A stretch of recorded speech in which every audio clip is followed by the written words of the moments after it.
Exercise 17. Ready? Start.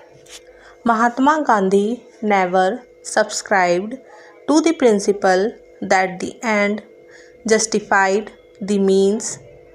To him, the means were as important as the ends.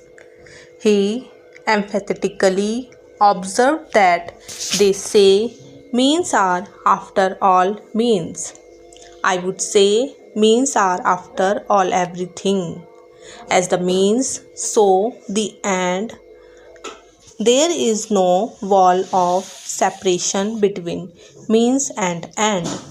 He compared the means to a seed and the end to a tree and stated there is just the same inviolable connection between the means and the end as there is between the seed and the tree.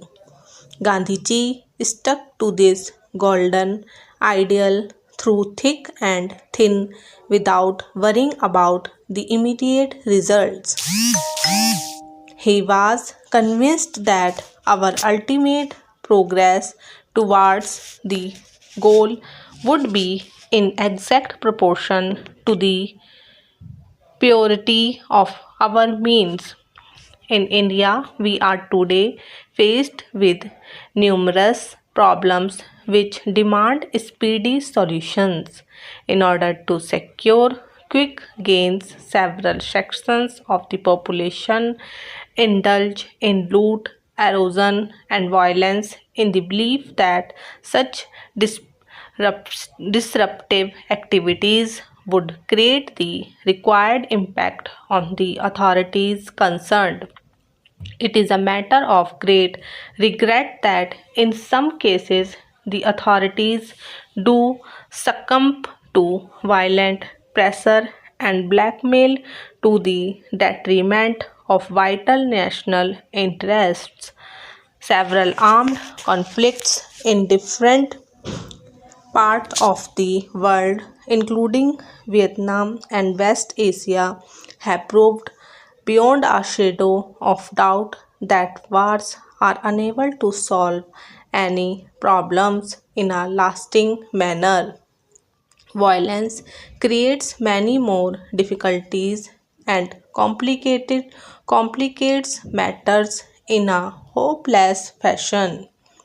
Politicians and statesmen the world over are now convinced that national and international conflicts cannot be resolved militarily and that solutions can be found only by bringing the parties to the conference table. All these experiences have amply vindicated Gandhiji's insistence on the employment of pure methods for the attainment of noble objectives. In my view, the best way to observe the Gandhi centenary would be to recognize the truth of this eternal principle and to follow it with unbending will and determination in all spheres of private and public life. Bapu's faith in truth and non-violence was based on his unshakable belief in God and in the efficacy of prayers. To him, God was truth, and in the last analysis, truth was God, the source of light and life and love. Without unflinching faith in this supreme power, it was not possible for a human being to adhere to truth and non-violence under the greatest provocations. It should, however, be borne in mind that belief in God was not an act of blind faith with Gandhiji. In his recorded message to the Americans from London, the Mahatma had stated that there is an indefinable, mysterious thing that pervades everything. I feel it, though I do not see it. It transcends the sense I do dimly perceive that whilst everything around me is ever changing, ever dying, there is underlying all that change a living power that is changeless, that holds all together, that creates, dissolves, and recreates. That is why, in the midst of that, life persists. In the midst of untruth, truth persists. In the midst of darkness, light persists. The existence of such a mysterious power and consciousness is now recognized even by the greatest scientists of the modern age.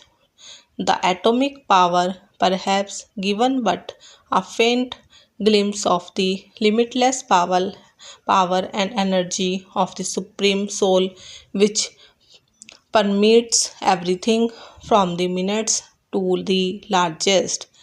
Gandhiji's trust in God enabled him to defy the violent mighty of the British Empire with utter fearlessness and remarkable confidence. It was this soul power which kept us his crusading spirit to fight ceaselessly and to the successful end. The Gita was his unfailing company and source of inspiration because it brought home of, of to him the lasting principle that though the body may perish, the soul lives forever.